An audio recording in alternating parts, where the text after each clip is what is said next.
People Power 3. Papalayasin na po natin lahat ng korap sa DPWH, sa Malacanang, sa Kongreso, sa Senado. Galit na po ang taong bayan at pinararamdam na ngayon ang galit ng taong bayan. Sa Luneta, sa EDSA, sa Gate 4 ng Aguinaldo, lahat po ang mga Pilipino, lumabas na po kayo. Pinaglalaban na po natin ang ating kinabukasan. Wala na po mangyayari sa Pilipinas kung patuloy ang sistema ng korupsyon sa pamumuno ni Marcos Jr., ni Tambaluslos at ng mga congressman at senatong na mga walang silbi kung hindi magnakaw na magnakaw. Magalit na po tayo dahil pag tayo hindi pa nagalit, naku po, wala pong pagbabago sa ating lipunan. At talagang kawawang-kawawa na po ang ating mga kabataan. Yung mga nandyan na po sa rally sa Luneta, yung mga nandyan sa rally sa Menjola, nako, maraming salamat po sa iyong kabayanihan, ha? Manindigan po tayo, paglaban natin ng karapatan. Tama na po, sobra na po. Labas na po tayo sa lansangan. Tama na po yung ating pa-video-video, pa-Facebook. Kinakailangan po, nandun na tayo sa lansangan at ipakita natin ang sama-sama nating lakas at disgusto sa mga kurakot sa lipunan. Kinakailangan isuka na po yung sistema ng korupsyon dahil wala po mangyayari sa ating mga kababayan kung talagang lahat ng pondo ng bayan linalamo ng mga buwaya. Kaya lahat po tayo ngayon dapat lumabas na sa lansangan. Hindi na po tayo po pwedeng magmiron, hindi na po tayo po pwedeng manahimik. Kinakailangan manindigan na po para sa mabuting buhay ng mga kababayan natin. Nagpapasalamat po ako sa ating mga kababayan na ngayon po ay talagang sinusugal ang kanilang buhay para sa kinabukasan ng Pilipinas. Nako po, hindi kayo makakalimutan ng kasaysayan.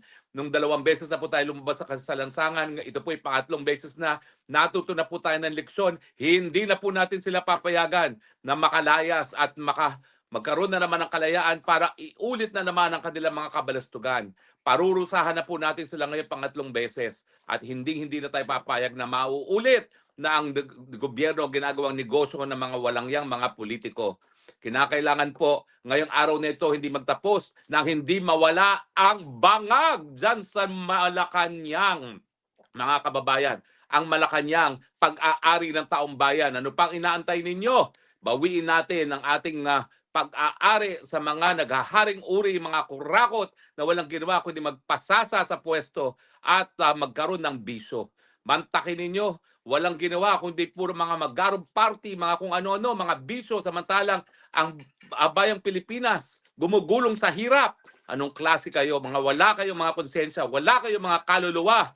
Umalis na kayo sa mga pwesto ninyo at ngayon, galit na ang taong bayan na nagsasabi, layas dyan, tama na, sobrang na. Ano pang inaantay nyo? Sumama na po kayo. Nandyan po sila sa EDSA, nandyan po sila sa Luneta, nandyan po sila sa Menjola, nandyan po sila sa Gate 4 at si Congressman Meow Meow, sana ikaw ay nasa mabuting kalagayan. Kung ako ay naririyan sa Pilipinas, sasamahan kita sa labas ng Forest Park sa Buendia para lusubin ang mga magnanakaw na nakatira dyan sa Forest Park. Pinamumunuan ng Marcos Jr., ng Tambaluslos, ng Zaldico at iba pang mga congressman at senatong na ilang taon na talaga nagpapasasa sa kaban ng bayan.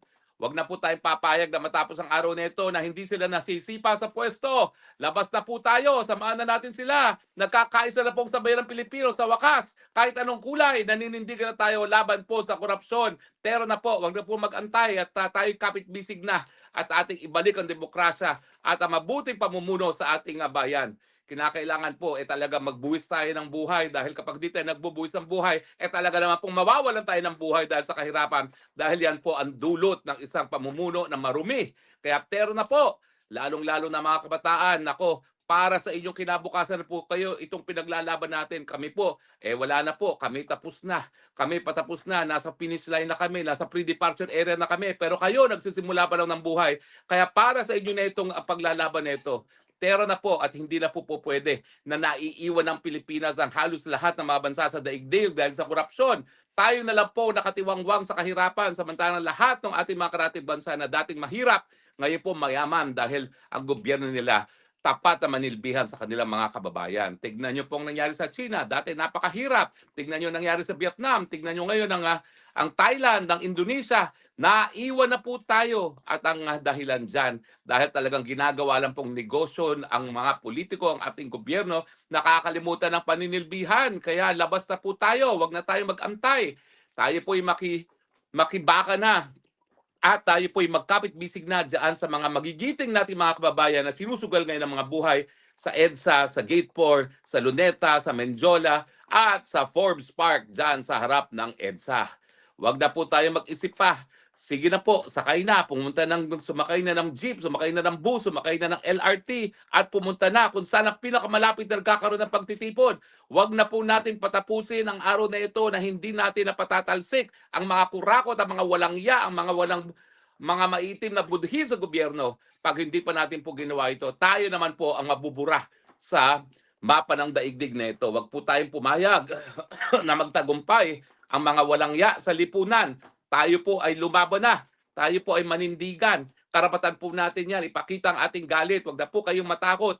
At matagal na po tayong takot. At anong nangyari sa atin? Nagpasasa tuloy ang mga tambaluslos at ang mga bangag dyan sa ating lipunan. No? Sa mga kaibigan ng aking panawagan, huwag po nating iwan ang ating mga magigiting na mga mamamayan dyan sa EDSA, sa Gate 4, sa Luneta, at saka sa Menjola, at saka dyan sa harap ng Forbes Park. Kapit-bisig po tayo dahil ito po ay para sa ating kinabukasan. Huwag na po tayo mag-atubili, huwag na kayong matakot, manindigan na kayo dahil kung hindi tayo isusugal ngayon, wala pong mangyayari sa ating lipunan. Sistemang bulok ang magpapatuloy po, kaya tero na po, tayo manindigan na at magsabing tama na, sobra na, hindi na natin kaya. Marcos resign! Marcos resign! Tambaluslos resign! Tambaluslos resign! Zaldico ikulong! Ikulong lahat! Ikulong lahat! Yan po ang ating sinigaw kay Kiko Pangilinan nang narinig niya na talagang ikulong lahat! Ikulong lahat!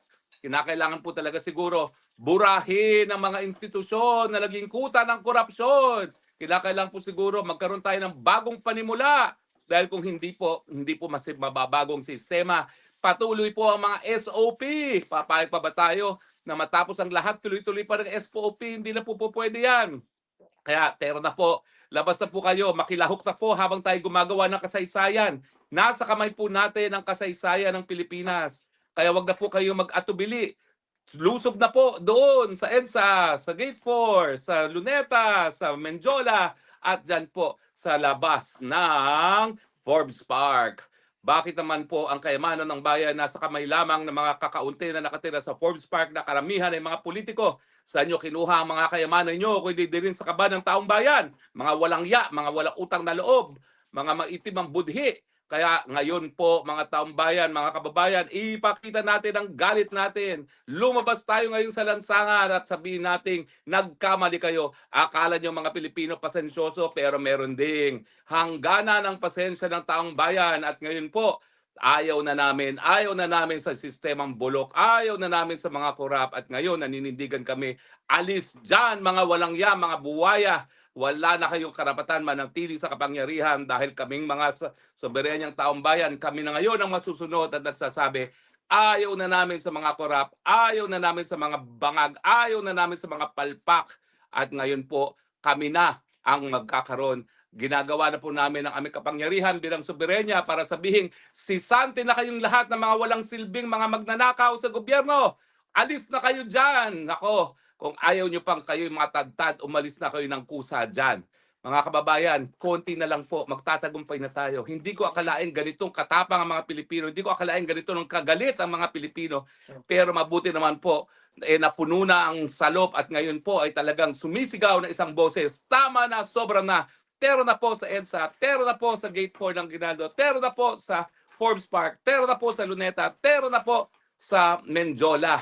At ipakita natin na hindi na tayo papayag na talagang lumutang na naman sa baha ng korupsyon at tayo po ay sawang-sawa na palagi na lang tayong lumalangoy sa tubig baha samantalang magpapasasa sa marangyang buhay ang mga walangyang magnanakaw sa gobyerno. Maggalit na po kayo dahil pag hindi kayo nagalit, patuloy po itong sistemang ito, patuloy na mahirap ay magiging mas mahirap pa at ang mga mayaman, patuloy na magiging mas mayaman. Pero na po, wag na kayo mag-antay, wag na kayo mag-atubili, makiisa na po. Gumawa na tayo ng kasaysayan, gumawa tayo ng Pilipinas na ang lahat ay tataas ang antas ng kabuhayan. Ipatupad na natin ang mga nasimulan na natin sa administrasyon ni Pangulong Duterte. Libreng gamot at paggamot at wala nang dapat mahirap na namamatay lamang dahil sa kahirapan. libreng irigasyon, libreng wifi, libreng edukasyon, lahat po yan maibibigay natin sa ating mga kababayan kung matitigil ang sistema ng korupsyon. 6 na trilyon na po ang ating pantaunang budget. Hindi na po tayo mahirap. Dapat wala na pong nagugutom sa Pilipinas. Yang laki ng mga ayuda na pinamimigay natin na hundreds of billions, kung yan po'y nakakarating sa taong bayan, wala na dapat nagugutom. Pero ang katunayan, napakalaking lumalabas sa perang ayuda, napupunta rin sa bulsa ni Congressman at ni Senatong. Mga walang hiya kayo, kumpara na sa mga mahihirap, pinagsamantalahan nyo pa. Hindi na ba kayo natakot sa karma? Hindi na ba kayo natakot sa pag kayo'y pumanaw, sasabihin ni San Pedro, napakawalang yamo naman dahil pati pa yung para sa mga mahihirap, linapa mo pa. Kaya mga kababayan, eto na po, ngayon na po ang ating pagkakataon. Tayo maghusga na. Ayaw na natin, sobra na, tigil na rin ang korupsyon na yan. Layas na kayo sa mga pwesto. Tayo makiisa na. Punta na po sa EDSA, punta sa Mendiola, punta po sa Gate 4 ng Aguinaldo, punta po kayo sa labas ng Forest Park. Punta po kayo ngayon doon sa Benjola. At yung ating mga kababayan, talaga namang pong ang Malacanang public property. So, yan pong ilagay nyo sa isipan. Tayo pong may-ari ng Malacanang, hindi po mga nagaharing uri, hindi po yung mga nangungurakot ng limpak-limpak ng salapi ng taong bayan. Taong bayan ang may-ari ng Malacanang, taong bayan may-ari ng Senado, taong bayan ang may-ari ng Kongreso at hindi yung mga buwaya na nananatili dyan sa mga lugar na yan. So kapit-bisig na po tayo, sama-sama na po tayo po'y gumawa na ng kasaysayan. Isigaw na natin, tama na, sobra na. People power na tayo dahil gusto na natin ng pagbabago. Laban na po tayo. Tama na po yan. Tama na po yan pagpapasensya. Sobra-sobra na pong pasensya ang pinakita natin. Ilabas na natin ang galit po. Karapatan po natin yan na marinig. Huwag na po kayo mag-atubili. At sama-sama naman po tayo magkakaroon ng bagong sistema kung saan ang pondo ng gobyerno napupunta sa mga gutom, napupunta sa mga walang tahanan, napupunta sa mga walang hindi makapag-aral. Yan po ang dapat na ginagamit ang pondo ng bayan, hindi para payamanin lamang ang mga walang yan, mga buwaya sa gobyerno. So, tero na po, labas na po kayo ng inyong mga tahanan, itigil na po yan pagko-comment sa mga Facebook, kinakailangan makiisa na kayo. At iparating ang mensahe, hindi nyo na malilinlang ang taong bayan, hindi nyo na mauto ang taong bayan, aming pera yang ninanakaw ninyo, aming pera yang pinagpapasasaan ninyo, at kami pikang-pika na. Tama na, sobra na itong linggo, October 12, 2025, naghusgang taong bayan. Tama na, sobra na, alis na kayo dyan. Taong bayan na ngayon na nagsasabi, sawang-sawa na kami sa sistemang bulok at kami magkakaroon ng bagong sistema kung saan ang pondo ng bayan pakikinabangan na ng ordinaryong mga mamamayan. O nakalabas na ba kayo ng mga bahay? Kailangan po, makiisa na kayo, Hindi naman po pwede yung ilan lang sa atin ang isusugal ang kanilang mga buhay. Talaga naman po kinabukasan natin na pinaglalaban natin dito. Kaya please lang po, labas na po kayo, makiisa na po kayo. Gawin na nating realidad ang people power tree sa Pilipinas. At hari nawa, sana po ito maging mapayapa, bagamat ang nakikita ko ngayon sa internet, gumagamit na po ng sobrang dahasang kapulisan dahil alam nila bilang ng oras itong administrasyon nito. Marcos Jr., ikaw, makinig ka. Sinuka na kayo nung minsan ng taong bayan. Sinusuka na naman kayo ngayon. Ano ba naman yung napakakapal mo? Pinagpipilitan mo pa ang sarili mo dyan. Ay nako, kung gusto mo na magkaroon pa ng kahit anong awa ang taong bayan sa iyong pamilya, bumaba ka ng mapayapa dyan. Yan ang pinakamaganda mong gawin dahil talagang alam namin, hindi mo naman kaya mamuno na. Alam namin wala ka sa tamang pag-iisip. Sino bang nasa tamang pag-iisip na nakikipag-usap sa patay niyang diktador na ama? Yan ang epekto ng cocaine. Yan, kaya akala mo lang nakikipag-usap ka sa tatay mo dahil sobra-sobra ng cocaine sa sistema mo. At aminin mo na, sa dami ng cocaine sa iyong sistema, hindi mo na kayang mamuno. Kaya please lang, kung gusto mo pa talagang magkaroon ng mabuting pangalan ng iyong pamilya, kung ano pang natitirang kabutihang pangalan na yan, magbitiw ka na ng kusa nang sa ganon, magkaroon tayong mapayapang pagpapalit ng sistema at hindi maging magdugo. Pwede naman yan.